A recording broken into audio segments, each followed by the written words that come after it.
বর্তমান সময়ে এসে যেখানে সামান্য ভুল বোঝাবুঝি কিংবা সামান্য কথা কাটাকাটিতে ভেঙে যায় হাজারো সুখের সংসার, সেখানে ভালোবাসার এক অন্যরকম ও বিরল দৃষ্টান্ত স্থাপন করেছেন শহীদ আলী নামের এক সাধারণ রিকশা চালক।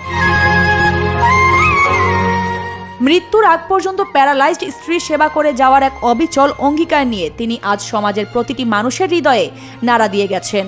একসময় গার্মেন্টসে চাকরি করতেন শহীদ আলী। পরবর্তীতে চাকরি ছেড়ে নিজে জমানো কিছু টাকা আর শখ করে কেনা মোটরসাইকেলটি নিয়ে ঢাকায় রাইড শেয়ারিং শুরু করেছিলেন। কিন্তু হঠাৎ করে মাত্র 10 দিনের এক তীব্র জ্বর ও ঠান্ডা বদলে দেয় তার স্ত্রী জান্নাতি নামের তরুণীর পুরো জীবন। ধীরে ধীরে অবশ হয়ে যেতে শুরু করে জান্নাতির শরীরের নিচের অংশ। অবস্থা এমন দাঁড়ায় যে হুইল চেয়ার ছাড়া এখন এক মুহূর্ত চলাফেরা করতে পারেন না তিনি। স্ত্রীর চিকিৎসার খরচ মেটাতে একে একে বিক্রি করতে হয় একমাত্র আয়ের উৎস সেই শখের মোটরসাইকেলটি এবং শেষ সম্বল 12% জমিও। পরিবারের এমন চরম দুর্দিনে অনেক সম্পর্কই যেখানে টিকিয়ে রাখা কঠিন হয়ে পড়ে, সেখানে শহীদ তার স্ত্রীকে এক মুহূর্তের জন্য একা ছেড়ে যাননি। স্ত্রীর প্রতিটি পদক্ষেপ, প্রতিটি বাধা এবং প্রতিটি সংগ্রামে তিনি হয়ে উঠেছেন সবচেয়ে বড় ভরসার প্রতীক। দিন রাত এক করে স্ত্রীকে প্রতিদিন নিজ হাতে গোসল করানো, খাওয়ানো এবং সব ধরনের সেবা যত্ন করে যাচ্ছেন তিনি।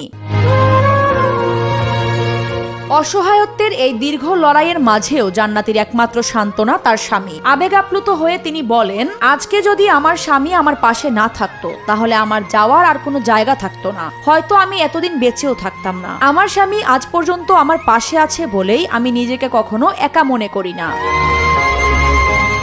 এই দম্পতির একটি ছোট্ট সন্তানও রয়েছে, কিন্তু স্ত্রীর সার্বক্ষণিক সেবা যত্ন করতে গিয়ে শহীদ ঠিকমতো রিকশাও চালাতে পারেন না। ফলে চিকিৎসার খরচ তো দূরে থাক, স্ত্রী ও সন্তানের মুখে দুবেলা দুমুঠো ভাত তুলে দিতেই তাকে হিমশিম খেতে হচ্ছে। ডাক্তারদের মতে নিয়মিত উন্নত থেরাপি ও সঠিক চিকিৎসা পেলে আগামী 3 থেকে 6 মাসের মধ্যে জান্নাতি অনেকটাই সুস্থ হয়ে স্বাভাবিক জীবনে ফিরতে পারবেন। কিন্তু আর্থিক অনটনের কারণে সেই চিকিৎসা করানো আজ তাদের পক্ষে অসম্ভব হয়ে দাঁড়িয়েছে।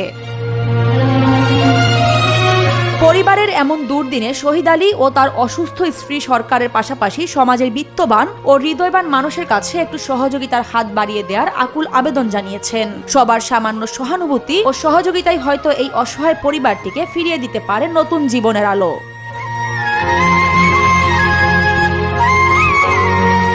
আরিফা পুষ্প, নিরপেক্ষ।